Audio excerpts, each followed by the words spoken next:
नमस्कार मित्रों, स्वागत है आपका। जैसा कि आप जानते हैं, सीटेट 2023-24 के लिए हम आपको प्रिपेयर करा रहे हैं और उसमें हमने आपके समक्ष एक जानकारी दी कि हम संस्कृत विषय में आपकी यथासंभव सहायता करेंगे। तो इसी संदर्भ में आज आपके लिए कुछ ऐसे शब्द लेकर आया हूँ मैं, जो आपको परीक्षा में बहुत ही काम आएँगे और आपको संस्कृत समझने में बहुत काम आते हैं। क्योंकि अगर आपको संस्कृत डायरेक्ट समझ में आ गई, तो आपको बेसिक कोई समस्या नहीं रहेगी, हिंदी आपको बेसिक आती ही है, ठीक है? तो कुछ शब्द ऐसे हैं जो सामान्य तौर पर परीक्षाओं में देखे जाते हैं और वो शब्द हमारे सामने आ जाएँ तो हम उनका अर्थ कैसे समझें? तो ये शब्द ऐसे हैं जो ऐसे के ऐसे ही रहते हैं आपके। इनमें क्या है कि रूप, वचन, कारक, लिंग का कोई फ़र्क नहीं पड़ता है।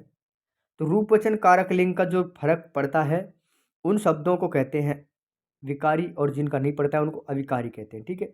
तो अविकारी शब्दों में एक शब्द ऐसा होता है जिसके पद में कोई भी वो नहीं होता है, अर्थात कि जैसा रहता है वैसा ही रहता है, उसके पीछे जुड़ सकता है, आगे कुछ नहीं जुड़ेगा, उसमें अर्थ उसका वही रहेगा। उसको बोलते हैं अव्यय, उसका व्यय नहीं होता है। हिंदी में भी अव्यय होते हैं, उसी प्रकार संस्कृत में भी अव्यय होते हैं।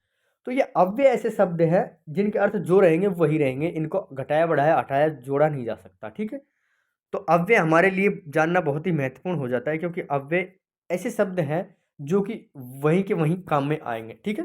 तो आइए हम कुछ अव्यय पढ़ते हैं और इनका अर्थ समझते हैं। इसके बाद में इनका वाक्यों में प्रयोग करेंगे। देखिए, अव्यय है आपके समक्ष, इस तरफ अव्यय, यहाँ पे इनका अर्थ है, ठीक है? अध, अध्य यानी आज, अत्र मैंने आपको बता दिया पिछली वीडियो में, अत्र यानी यहाँ, अन्यत्र ये आपने अन्यत्र तो हिंदी में भी सुना होगा, अन्यत्र यानी दूसरी जगह, ठीक है? और अंतर, अंतर का मतलब बीच का अंतराल, और अंतरा यानी बीच में, ठीक है? अंतर, अंतरा में अंतर समझ लीजिए। ये आपको यूँ समझ लीजिए, हिंदी में व्याकरण में भी आ जाता है अंतरा और अंतर। ये शब्द लगभग ऐसे हैं जिनका अर्थ हिंदी में प्रयोग लिया जा सकता है। इनको क्या है, संस्कृत के जो शब्द हैं वैसे के वैसे प्रयोग में आ जाते हैं। इनको हम कहते हैं तत्सम शब्द। ये तत्सम शब्द हैं लगभग लगभग, जिनमें कोई 2-4 शब्द आपके हैं जो नहीं आएँगे, नहीं तो हिंदी में आराम से काम आ जाएँगे। अभित्थ, अभित यानी चारों ओर, अलम, अलम यानी पर्याप्त, बस, असकृत यानी बार-बार, ठीक है? या सुकृत यानी बार-बार। कुछ और हैं यहाँ पे, अर्थ, अर्थ का मतलब अर्थ ही है, ये विसर्ग लगा हुआ है। अकस्मात यानी अचानक, अकस्मात भी खूब प्रयोग में आपने सुना होगा। अन्यथा यानी नहीं। तो देखिए, संस्कृत के शब्द हैं जिनको हम हिंदी में काम लेते हैं। अंतरेण, ये प्योर संस्कृत में है, ये आपके हिंदी में बहुत कम आता है। अंतरेण यानी बिना, इसके बिना, ठीक है? तो इसका कुछ इस प्रकार प्रयोग आता है अंतरेण का, कि अंतरेण पुस्तक पठति, यानी बिना पुस्तक के पढ़ता है। और अभितय, विद्यालय अभितय वन संति, यानी कि विद्यालय के चारों ओर वन है। अलम, तो ऐसे आ जाता है कि जैसे कृष्ण, राक्षसों के लिए कृष्ण काफ़ी है। राक्षसात कृष्ण अलम, यानी राक्षसों के लिए कृष्ण अलप है, कुछ ऐसे आता है, ठीक है? अपि, अपि यानी भी, अव्यम, सॉरी अवश्यम है, अवश्यम है, अवश्यम यानी जरूरी, ये आता है हिंदी में भी अवश्य आता है, इसका कोई प्रयोग में आपको बताने की जरूरत नहीं। अपि यानी भी, राम अपि श्याम अपि, ऐसे राम भी श्याम भी, श्याम भी, ऐसे राम श्याम अपि सुंदरम, राम श्याम भी सुंदर है, कुछ ऐसे किसी प्रकार से जहाँ भी का प्रयोग हो लगा सकते हैं आप। अवित्रम, निरंतर, अवित्रम चलती यानी निरंतर चलता है। असहन, अहनिश्यम यानी रात दिन, यानी विश्राम नहीं करना, एनिशियम, एनिशियम चलती, रात दिन चलना। आरात, आरात यानी समीप, अब ये दूरी के लिए भी है, देखिए आरात यानी उधर से दूरी, और समीप यानी उधर इसके समीप, दूर दूर वाला ही समीप है। दो चीज़ों की अगर तुलना की जाती है दूर की तो काम आता है। जैसे कि वहाँ मान लीजिए आप रेलवे स्टेशन और बस स्टैंड समीप है, तो उनका दोनों के लिए ऐसे आएगा, इतः इधर यहाँ से, इति इति यानी इस तरह, इत्थम इस प्रकार, इत्थम सह गच्छति इस प्रकार वो गया, ठीक है।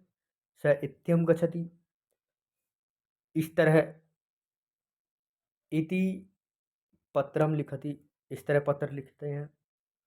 इदानीम इव्य इस प्रकार से आप वाक्य में प्रयोग कर सकते हैं, कोई दिक्कत नहीं है, लेकिन जहाँ इनका अर्थ आता है आप समझ सकते हैं।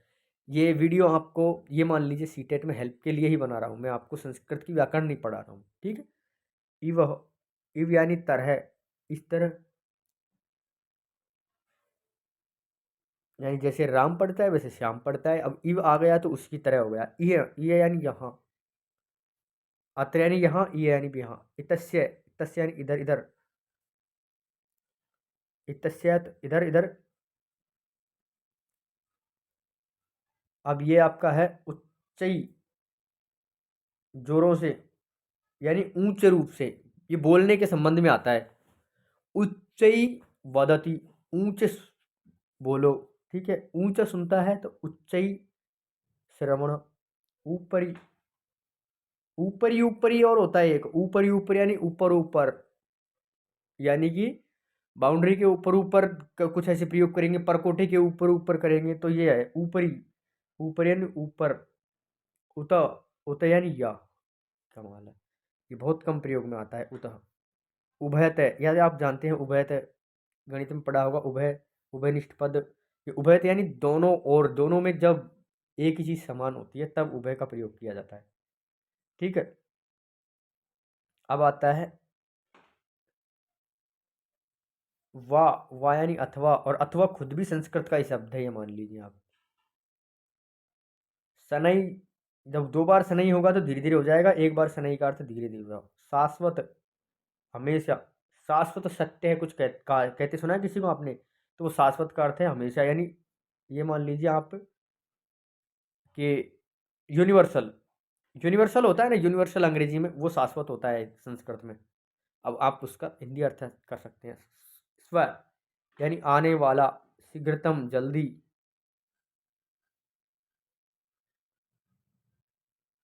ठीक है। आप कुछ और शब्द हैं जिनको आप समझ लीजिए। स्कृत एक बार, सम्यक,